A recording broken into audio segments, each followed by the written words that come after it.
audition. It went really well, but you know, it's stressful time to audition. You have to travel. You're just hoping they look up from the computer screens at you at any point in time. And you might sing for a little bit, but it does cause a lot of stress on your body. And normally I think I just have my post-audition tea, but there's a lot more to it. So Chris is going to walk you through some exercises for post-audition recovery. So this is your post-audition guide to recovery. So although auditions only last around 10-15 minutes, you have to consider that the travel to and the recovery from and the anticipation, all the things that go around an audition are stressful. And so the way that it affects our nervous system is going to very much have implications on the rest of our body.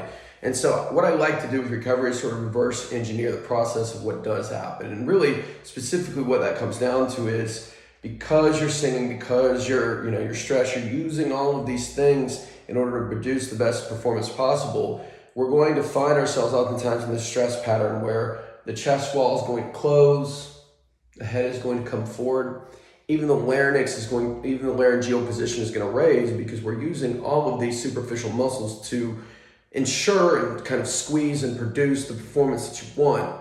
And that's good, you need them at that time. But the key is to kind of reestablish a better position afterwards, and in particular to open the chest wall and sort of get back, your resonance and your ability to have variability in your voice, okay? And so in today's segment, what we're going to cover is general activity to do from a physical standpoint, as well as specific exercises to restore the position of your neck and to open your chest wall. All right, so our first step in recovery begins at our airway in our neck.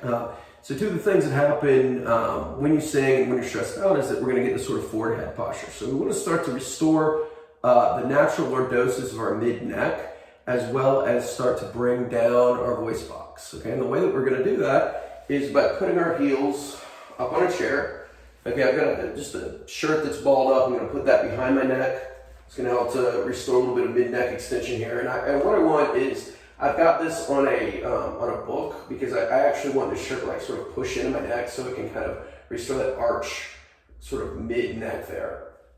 I'm going to open my hands up and kind of put them out next to me so I can feel a little bit of a chest stretch, and kind of open up my sternum area. So in this position, okay, I'm going to do a little bit of pelvic tuck by digging my heels down, finding hamstrings. I'm going to breathe in while I nod my chin up. I push my jaw, my lower teeth in front of my upper teeth. I'm going to inhale and hold. As I exhale, I'm just going to sort of look straight back at the ceiling and come down. So let's do this a couple times. Hamstrings on, breathe in, chin goes forward. Exhale through the nose, chin, look straight back at the ceiling. One more time. Breathe in, chin goes up. Jaw goes forward. Exhale. Look straight back at the ceiling. Now, what we're going to do is add something to that to help to open up the airway a little bit. And with this, what we're going to do is, as we breathe in this time, we're going to do the same thing, but as we look back to center, we're going to do a low hum. So,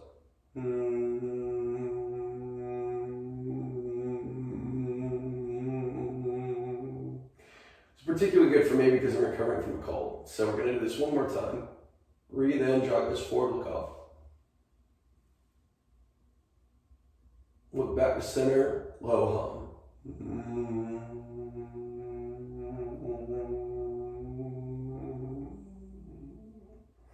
So it's not pretty, but it definitely works, especially if you do have a cold. So give that a go.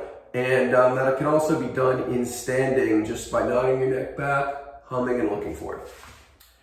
All right, so the next thing that we want to do is really engage our scapular retractors and our triceps to help to open up the chest wall, and particularly sort of the clavicular area. Another thing that happens when we get stressed out is that. So head goes forward, shoulders kind of go over the top. This leads us into this sort of like caveman type posture. So what this is an exercise that I like for that is going to just be the crab position. So with the crab position, I'm going to come onto my heels and I'm going to push away from the ground. Okay, so weight is on the inside of my hands, pulling my shoulder blades down and back. And what I should feel here is a lot of triceps. Okay, and in this position, I can also kind of incorporate the humming that we worked on in the last drill. So with this, I'm just going to breathe in and look up.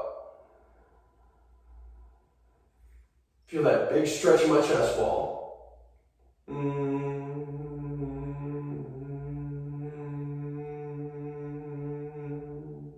Exhale and look down. Breathe in and look up.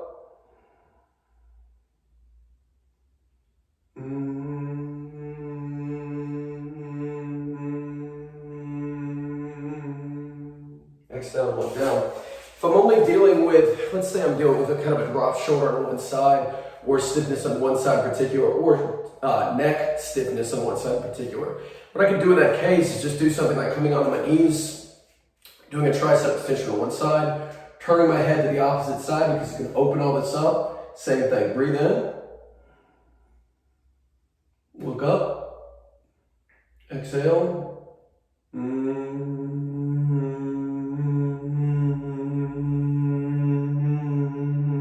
look forward. Key here is that we feel triceps, we feel our shoulders going back down away from our ears as opposed to shrugging. We're getting a stretch in our chest.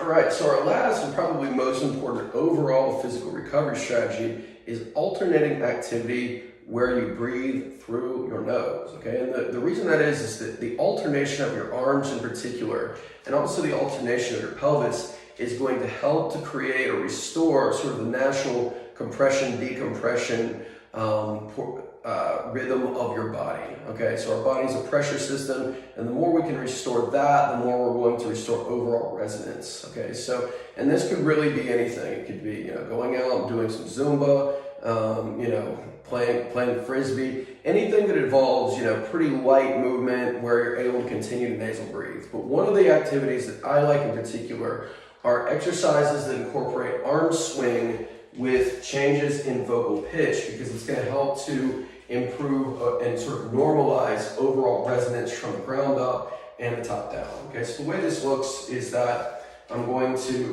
and this is going to require sort of alternation. So got my foot up on a block here, left foot's on the block, left foot's on the block, right arm is reaching. So the way this is going to work is I'm going to breathe in, I'm going to inhale,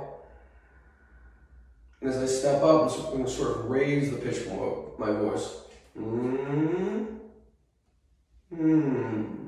And come down. So I lower the pitch of my voice and I come down.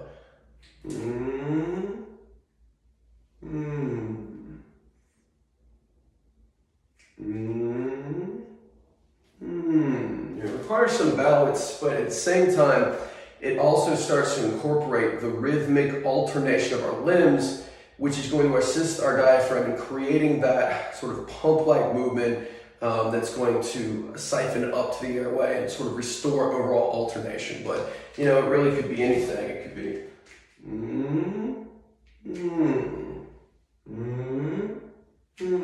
alternating walking backwards. It could be side shuffling, whatever it may be. But give that a go.